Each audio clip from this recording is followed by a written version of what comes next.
People who, as we speak, are out there are divers, are air assets. People who right now are working to save lives and are doing it because the state asks. And we will update the public as the work continues. To our partners inside and outside of government, I know this has been a long night. We started coordinating immediately after the Key Bridge collapse. We've been standing together every step of the way, from our county leadership, to our city leadership, to our state leadership, to our federal leadership. And I'm grateful to call each and every one of you not just colleagues, but I'm grateful to call you friends. And to the people of Baltimore, and each and every one of the 6.3 million Marylanders who call our state home, I recognize that many of us are hurting right now. I recognize that many of us are scared right now. And so I want to be very clear about where everything stands. We are still investigating what happened, but we are quickly gathering details. The preliminary investigation points to an accident. We haven't seen any credible evidence of a terrorist attack. Our administration is working closely with leaders from all levels of government and society to respond to this crisis, and not but just by addressing the immediate aftermath, but also by building a state that is more resilient and a state that's more safe. That is our pledge, and that's our commitment, and we're going to keep that commitment. And lastly, to the victims of this tragedy and their loved ones, all of our hearts are broken. We feel your loss. We're thinking of you, and we will always be thinking of you. We pray for the construction workers who are on the Key Bridge, and we pray for everyone who has been touched by this tragedy, and their families, and all of their loved ones. But Maryland, we will get through this, because that is the Maryland spirit, and that's what Maryland is made of. We are Maryland tough, and we are Baltimore strong. So in the face of heartbreak, we come together. We embrace one another, and we come back stronger. That's what we've always done. That's what we'll continue to do. And that's what we're going to get done together. And we're going to pray for Baltimore. And I'd like to turn this over to Senator Van Hollen, who's done a remarkable job in our fellow delegation in providing support. So thank you, Senator. Thank you, Governor. As the Governor said, we come together. We come together in Baltimore. We come together in Maryland. First of all, our hearts go out to all those who are on the bridge and their loved ones. We pray for them. Our gratitude goes out to the first responders who, as we speak, are out there continuing to conduct search and rescue operations. I want to thank the Governor, the Mayor, the County Executive, all the people gathered here as part of Team Baltimore and Team Maryland. And the federal government is with them as a partner. The Coast Guard, as we speak, is also part of this mission. Coast Guard cutters, Coast Guard aviation assets. I spoke twice today with Secretary of Transportation Pete Buttigieg. Pete Buttigieg has pledged that they will do everything they can to very quickly release emergency response funds for this important project. The National Highway Transportation Administrator is on his way to Baltimore if he's not here already. They will be releasing those early funds once all the parties are fully engaged. Second, the National Transportation Safety Board. I talked to the chair this morning. She and her team will be conducting an investigation of what happened. And finally, the Army Corps of Engineers, naval assets for looking below the surface and clearing. All of this is going to be part of the effort. The Governor is leading Team Maryland. The Mayor and the County Executive, of course, Team Baltimore. But I'm just here to say, together with Ben Cardin, Senator Cardin, and Congressman Fume and others, the federal government is your partner in this effort. Thank you, and again, to the people of our state and the people of this great city, we're with you. We love you. We will get through this together. Thank you, Governor.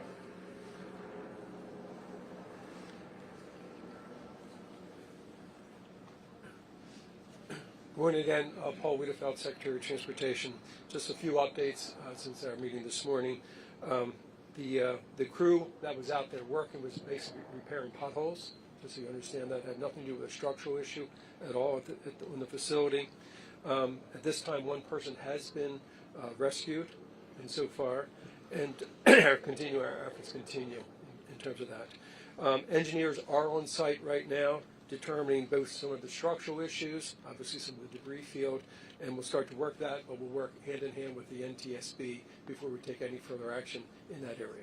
With that, I did want to introduce the FBI for a few comments as well. Hello, my name is Bill Del Bagno. I'm the Special Agent in charge of the Baltimore Field Office. First and foremost, I want to say that our hearts go out to everyone that is impacted by this tragedy, especially the victims and their families. On behalf of the FBI, I would like to say that we are with you, we're with Baltimore, and we're with the partners every step of the way. The FBI, on very first, looking at and assessing this matter from an investigative standpoint, I want to be clear that there is no specific or credible information to suggest that there are ties to terrorism in this incident. The FBI has been part of this response from the beginning. We came within 1 hour to the command post and quickly lashed up with our very strong partners all along the way. We will bring whatever resources that the FBI has to bear. We've already brought our crisis response, our victim services, and just recently our underwater search evidence recovery teams are on site. And we will continue to provide all those resources as long as it takes. And as the investigation goes on, we will take it to its logical conclusion along with our partners. To the people of Baltimore, to the public, I ask you to be patient as we go through this and as information becomes available to us. And lastly, I want to say thank you. Thank you to our partners. Thank you to everyone who in the FBI and counts on the FBI. We will always bring what we need to the people of Baltimore, and we are with you. I'd next like to introduce the Coast Guard. Good morning. The Coast Guard is still actively searching at this time. We are using response boat crews from 2 of our local Coast Guard stations, one of our helo crews from an air station in Atlantic City, and also one of our cutter crews on one of our 87-foot patrol boats.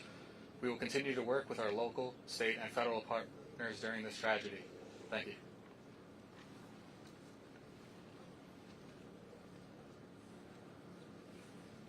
Governor, as far as you are aware, was the collapse of that bridge inevitable as that ship hit that part of the bridge? No, we're still in the process of investigating exactly what happened. So we don't have any further details about whether or not it was inevitable or not. But no structural issue with the bridge? No, there were. In fact, the bridge was actually fully up to code, so we have no further information about what happened in that. Governor, is all shipping in and out of the port now stopped completely? And do you have any estimate very early on as to how long it will be before shipping can resume to the Port of Baltimore? Yeah, we don't have any estates on timeline because right now our exclusive focus is on saving lives. Our exclusive focus is on search and rescue. Could you give us a better sense for the number? Because we heard, I know Mr. Wiedefeld said one had been rescued, but earlier from Baltimore we heard that 2 had been rescued. Can you tell us the total numbers we're talking about that maybe that you're searching for, and how many have been rescued? Well, There are 8 individuals. 6 are being searched for right now. One is was taken to the hospital, and one is not in the hospital that we're speaking to. So 6 unaccounted for. Yes. And does that involve individuals that may have been in vehicles that went in the water? We know. We believe it's a construction crew. So we don't think there's anyone in vehicles in the water. No, we do not believe so. Okay, we'll take questions right here. Take this question here. Governor, how quickly did you find out about what happened here? What was your reaction when you heard the scale of what occurred at that bridge? Well, I think it was probably within minutes of everything, less than an hour, when I know that my phone first rang. And, first from the mayor of Baltimore and also from our chief of staff. And it was, we know the Key Bridge. I've ridden over the Key Bridge countless times. So many of us know the Key Bridge because it is our normal commute. This is a place that is a normal commute route for over 30,000 Marylanders every single day.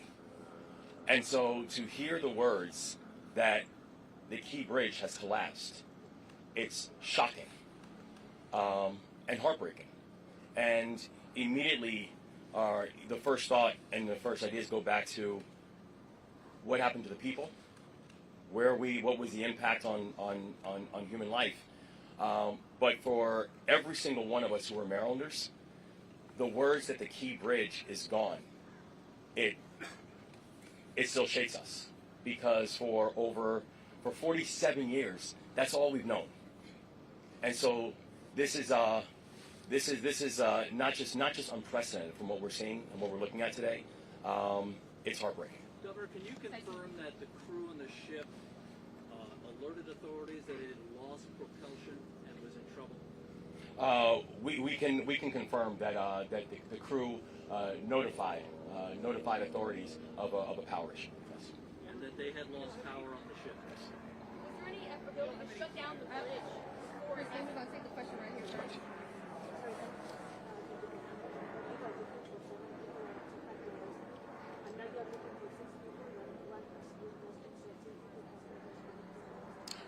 Total of 8. A total of 8. One rescued and in hospital. One not in hospital, but it is, we communicated with that person. And then 6 that we are searching for. And all construction workers working on the spot wall? With all 8 of them? Yes, they were all related to the construction program, yes. We heard that multiple vehicles went into the water. Any word on how many vehicles went into the water and the condition of those people that were in the vehicle? Not at this time. All right, we'll shift over here. Was there any way to shut down the bridge? Was there enough time for that distress call to trigger something like that? The thing that we know is that even as the boat was coming in, we had a ship that was coming in at 8 knots, so coming in at a very rapid speed. We do know that the investigation is currently going on, but I have to say I'm thankful for the folks who once the warning came up and once notification came up that there was a mayday, who literally, by being able to stop cars from coming over the bridge, these people are heroes. They saved lives last night. Governor, the focus is on rescue now, but looking forward, is there any vision for how long it could possibly take to remove the wreckage, to rebuild, how it could possibly be done? Can you look into the future at all at this point? This is going to be a long-term build. It's going to be a build that's going to require every facet and every aspect of our society. It is something that I can tell you we are going to get this done. We are going to make sure that this is not just rebuilt, but that we are going to rebuild in a way that remembers the people who this tragedy has impacted, and also do it in a way that honors the community that it serves. But right now, I could not give you any form of estimate on timing or cost. Right now, my and all of our exclusive focus is we're just trying to save lives. Can the mayor talk on the state of emergency locally, please? Yes, thank you. Listen, we know the governor issued a state of emergency, but we at the local level felt the need to do that too, because there may be some things that we have to encumber with our fire department and other agencies that we'll be able to pull down support for as we all work together, again, as we're focused right now on saving lives and working through this unspeakable tragedy. In the interim, I know that there's obviously the focus is on the rescue and the recovery, but this is such an important thoroughfare here in Baltimore for drivers, people trying to get around. How are they going to be able to manage while that is also going on? Yeah, so we've also already been in touch with people about alternative routes and ways people can navigate now that this tragedy has happened. And I don't know, Secretary, if you want to speak to that as well. Just to give you a sense of scale, roughly about 35,000 people, a day use that facility. About double that use the Harbor Tunnel, and double that again use the Fort McHenry Tunnel. So basically, we have those two other options. We'll make sure that we have as much personnel out there to deal with any incidents, because as you know, that can cause the backups very quickly. And we will basically put out a lot of communication on different alternatives. We're also looking at transit alternatives as well. What role will the legislature play in this response? What role will the legislature play in this response? Are there any policies, any statements going to be freed up in the coming weeks? Oh yeah, no. So we are in fact, we have our Senate President here. We have members of the legislature here. The legislature is going to have a role in all this, as will our local elected officials, as will state officials, as will the federal government. Everybody is going to have a role in terms of how we think about the rebuild. Governor, how long do you expect shipping to be closed down through the port? Do you have any estimate in terms of the port here? We don't at this point. But we no don't at this ships point. are going in or out at this time, right? Correct. Yeah, we don't have an estimate on timeline as of yet. Our focus really is right now on just make sure we're saving lives. One last question. Mr. Wiedefeld, did that person die in the hospital? Are they able to get out at all or no? I'm sorry, say again. The ships that the vessels that are currently docked at the port, are they able to get out or no? The one that's